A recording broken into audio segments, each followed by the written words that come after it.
by now you have seen the video that I have camera wrapped my Jeep with vinyl. Still have some things to do, like I see swirls and stuff right there. I'm gonna try and get the swirls out. Not really put a whole lot of effort into it since only a little bit of the black is showing, but I have some areas where I had to wet sand and I need to correct that with like compound and polish and stuff like that. So I want to show you this thing that I just got.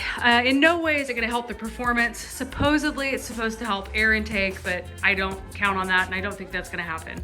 Really, it's just cosmetic, and I wanted something to kind of tie in everything with the black, the vinyl, and I came across this. It was $12 and I thought, oh my gosh, yeah, pull the trigger. If I don't like it, it's 12 bucks. It's not the end of the world, but it was a super easy install. I just cleaned the area with the 70% isopropyl alcohol, which I happen to have a ton of because I had to use it with the vinyl.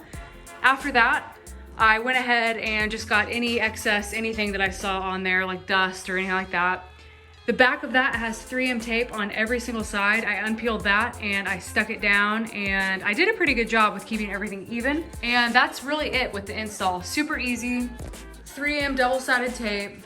Clean it with isopropyl alcohol first on the Jeep and then lay it down where you want it. And that's it. I came across that, so instead of doing something in the middle where I'd have to cut, I just decided to do that, which was 3M tape on the back, easy install, 12 bucks. And if it was a loss, it wouldn't be a huge loss. I will put a link down below so you can get yours. Again, 12 bucks.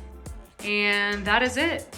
That is a super easy install for just a cosmetic only little upgrade for your TJ Wrangler hood, or I guess the area behind the hood. Thanks.